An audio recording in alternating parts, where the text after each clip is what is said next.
My next guest was a great partner with me in the White House. He led the negotiations on both COVID relief packages, which passed Congress. He joins me now for his first interview since leaving public service.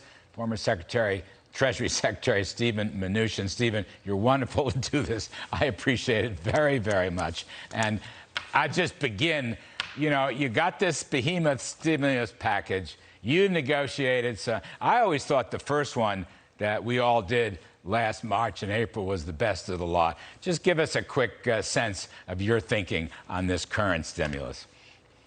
Well, Larry, first let me say it's great to be here with you on your show, and congratulations on the show. Thank you. One of the things I'm most proud of is that we passed 4 different bills with huge bipartisan support.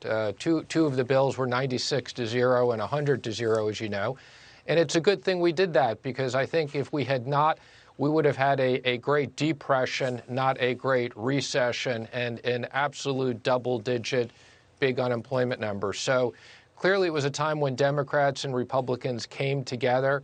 I worked very closely with Nancy Pelosi and Chuck Schumer and Mitch and Kevin on those, and they worked. The last one we just did was a little over $900 billion. Again, it was led by a group of senators on both sides and members of the House, and I think it's worked. My preference would be that the president continues to do something on a bipartisan basis as opposed to using reconciliation. Does it trouble you, just on these numbers, and of course you're right, it would be much better to have a more unified message, bipartisan message, as you worked it, but about $1 trillion of the prior relief packages hadn't even been spent yet. And so now we're jumping into $2 trillion, which is going to be a one-shot for the year. I just, I don't get that. I think, does the public have trouble taking that in and realizing that? Does it look sloppy, or does nobody care anymore? Well, Larry, as you know, this isn't the same as other financial recessions that were economically driven. This was driven by a health issue where we had to shut down the government. And as you said, the good news is, as a result of Project Warp Speed and having vaccines out, there is an end in sight. So I think traditional economic models don't really work here, and that's why we've done this in stages. So I felt all along we need to spend what we need to spend. But on the other hand, at some point, all this government debt does become problematic. So my preference would be to see a 5th bill and then a 6th bill if needed. Are you concerned at all that it's too much, that it could create overheating, that it could create rising inflation, of which there are some signs right now, and ultimately rising interest rates? In fact, as you know, long rates have been creeping up. Are you concerned about that? Well, I think it's definitely a risk. And I have a lot of confidence in Chair Powell and what the Federal Reserve has done. I think, as you know, prior to COVID, since they've underhit inflation for a long period of time, they said they'd be willing to go over the 2% and then come back down. But again, with all this stimulus, we have a lot of reserves, a lot of money in the economy, something that could be a risk and something we haven't seen for a long period of time. And that's something that the Fed is going to have to manage very carefully. So with that in mind, there is a risk there, as you noted. Is the stock market irrationally exuberant right now? Well, I'm always a fan of the market is the market. So let me just say, if I were looking at this over the next 5 years, I'd continue to say that U.S. equities are probably one of the most attractive places to be, but that investors should expect lower returns over the next 4 or 5 years than they've had in the last 4 or 5 years.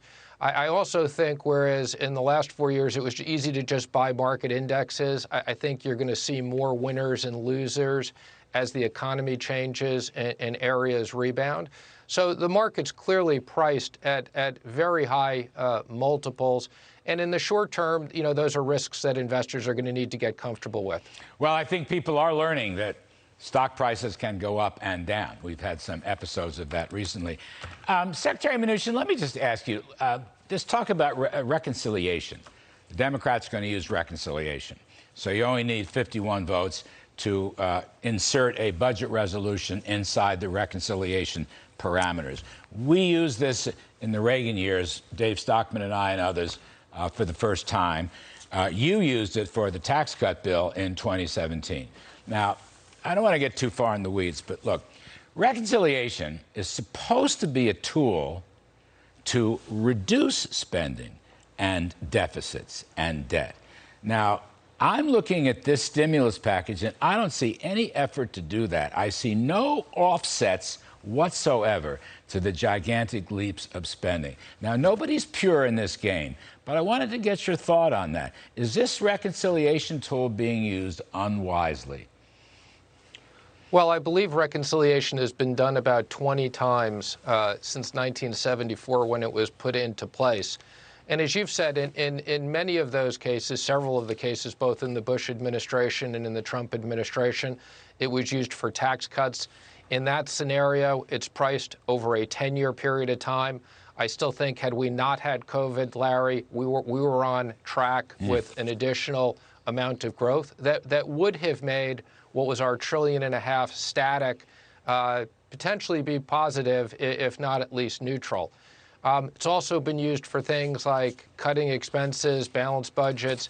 I think we got to be very careful in using this as a spending tool. Again, you know, my view is I believe in the congressional process. I'd prefer to see general spending be done on a normal basis. Got it. Last question. Secretary Yellen is appointing a so-called climate czar to the Treasury Department. You didn't have one. I'm not questioning her right to do that, and I'm not questioning her appointee, Sarah Bloom Raskin, who was a deputy Treasury Secretary, very qualified. But this theme of climate change policy seems to be affecting the entire Biden administration. And I just wondered what you thought about that.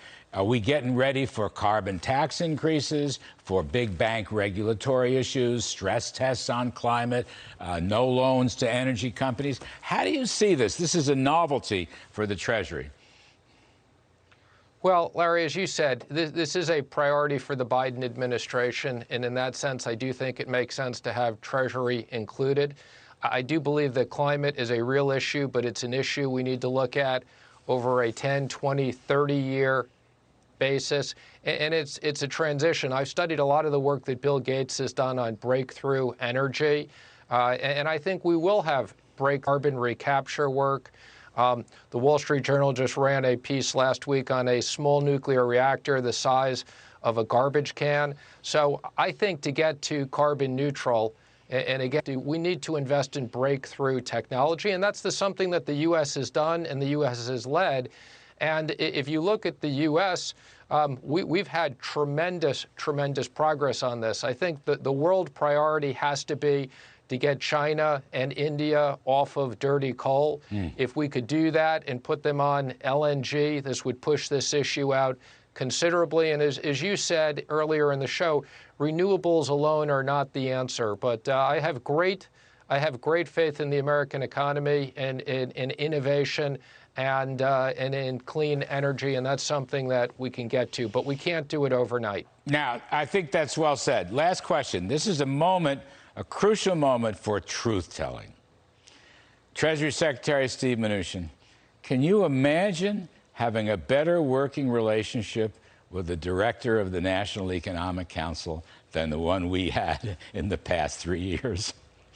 That's an easy question. You were the best, Larry. I couldn't resist. It is a great pleasure to have worked with you, sir. Thanks for coming on, Stephen. Really appreciate it. My pleasure. All right.